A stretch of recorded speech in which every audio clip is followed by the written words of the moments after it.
بادشاہ نے حسب معمول دربار لگایا، مگر وہ کچھ پریشان سا تھا۔ آخر وہ اپنے حواریوں سے کہنے لگا، میں نے ایک عجیب خواب دیکھا ہے اور سخت پریشان ہوں۔ میں نے دیکھا ہے کہ ساری کمزور اور مڑیل سی گائیں 7 موٹی تازی گایوں کو کھا رہی ہیں۔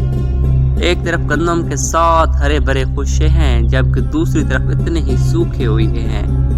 جلدی سے مجھے اس کی تعبیر بتائی جائے، میں سخت غمگین ہوں۔ حواری یہ سن کر دم بخور آ گئے اور عرض کرنے لگے، اے عزیز مصر، یہ محض آپ کی پریشان خیالی ہے، اور پریشان خیالی کا کوئی مفہوم نہیں ہوتا۔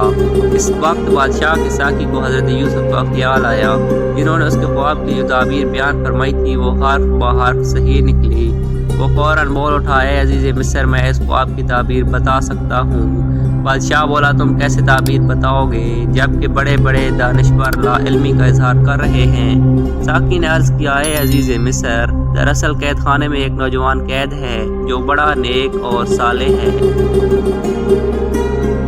وہ خواب کی تعبیریں جانتا ہے۔ میں اس کے پاس جاؤں گا اور اس سے پوچھ کر آپ کو بتاؤں گا۔ ساقی قید خانے میں حضرت یوسف کے پاس آیا اور کہنے لگا، اے یوسف، اے نیک آدمی، ہمارے اچھے بھائی، ہمارے بادشاہ نے بھی ایک عجیب و غریب خواب دیکھا ہے، ذرا اس کی تعبیر بھی بتا دو۔ آپ نے فرمایا، کہو کیا خواب دیکھا ہے؟ بادشاہ نے ساقی بولا، بادشاہ نے دیکھا ہے 7 مڑیل گائیں 7 موٹی تازی گایوں کو کھا رہی ہیں، اور گندم کے 7 ہرے بھرے خوشوں کے ساتھ 7 سوکھے ہوئے خوشے رکھے ہیں۔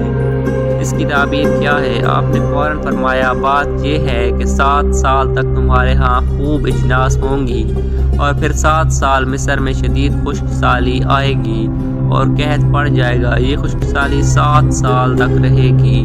چنانچہ پہلے 7 سالوں میں تمہیں چاہیے کہ زیادہ سے زیادہ گندم کاشت کریں، اور جب فصل پک جائے تو گندم سنبھال کر رکھ لیں اور احتیاط سے تھوڑا تھوڑا کریں۔ جبکہ خشک سالی کے دن شروع ہوں تو جمع شدہ گندم کو استعمال میں لائیں۔ اس کے بعد خشک سالی ختم ہو جائے گی اور حسب معمول بارشیں ہوں گی اور لوگ خوب غلہ پیدا کریں گے۔ بادشاہ یہ تعبیر سن کر بڑا حیران ہوا کہ یوسف کو کس طرح یہ معلومات رکھتا ہے۔ اس نے نوکر کو بھیجا کہ یوسف کو بلا لائے، مگر حضرت یوسف نے اپنے اوپر لگائے گئے الزام کے فیصلے سے قبل قید خانے سے نکلنے سے انکار کر دیا اور فرمایا، جاؤ شاہ مصر سے کہہ دو پہلے عورتوں کی طرف سے مجھ پر لگائے گئے الزام کو فیصلہ کیجیے، تاکہ معلوم ہو کہ میں کسی جرم سے اتنے برس قید رہا ہوں۔ دیکھو، بادشاہ سے یہ بھی کہہ دینا کہ میں فیصلہ اس لیے نہیں چاہ رہا ہوں کہ میری تعریف و ستائش ہو، بلکہ اس لیے کہ شاہ مصر کو معلوم ہو جائے کہ میں نے اپنے محسن شاہ مصر سے کسی قسم کی کوئی خیانت نہیں کی۔ شاہ مصر نے عورتوں کو حاضر کیا اور تمام واقعہ سچ سچ پوچھا۔ سب عورتوں خصوصاً ملکہ مصر زلیخا اپنی غلطی کا اعتراف کیا اور گواہی دی کہ یوسف بالکل بے خطا ہے۔ ہم نے دھوکے سے یوسف کو قید کرایا تھا۔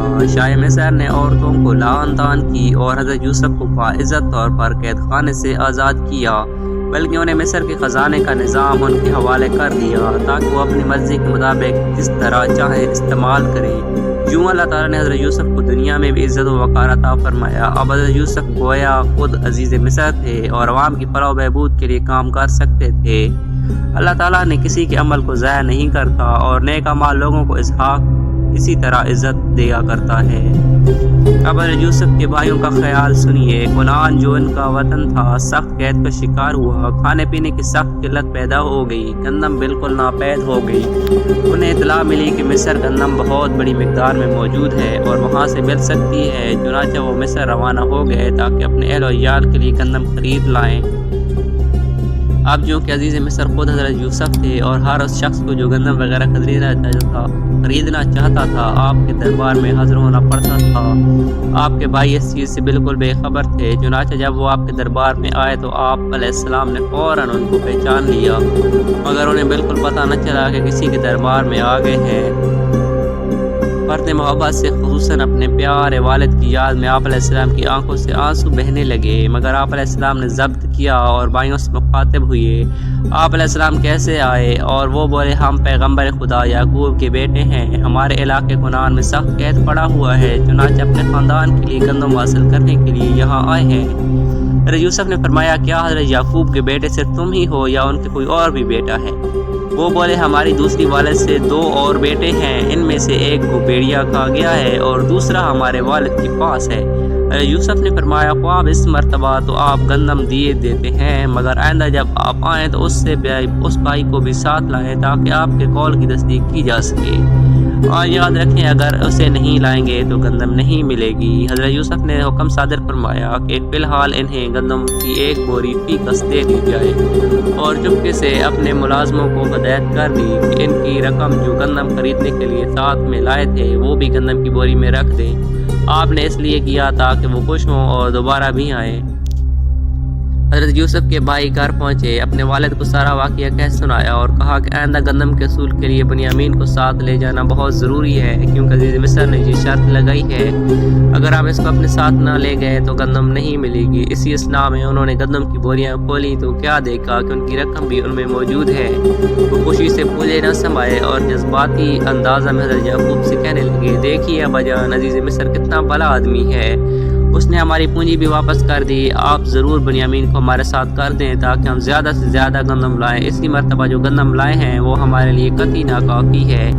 ابو ہم وعدہ کرتے ہیں کہ اس کی پوری حفاظت کریں گے۔ حضرت یعقوب نے فرمایا میں نے یوسف کو تمہارے سپرد کیا اور اس کی تم نے حفاظت نہ کر سکے، میں اب اس وقت بنیامین کو تمہارے ساتھ نہ بھیجوں گا جب تک تم اللہ تعالیٰ کو گواہ بنا کر عبادت کا پختہ وعدہ نہ کرو گے۔ انہوں نے عرض کیا ہم اللہ تعالیٰ کو گواہ بنا کر وعدہ کرتے ہیں کہ ہم بنیامین کی بے حد حفاظت کریں گے، البتہ کوئی ناگہانی واقعہ پیش نہ آ جائے، اس کا ذمہ ہم پر نہیں ہوگا۔ یعقوب نے اجازت دے دی اور ان سب کو اللہ تعالیٰ کے حوالے کر کے رخصت کر دیا۔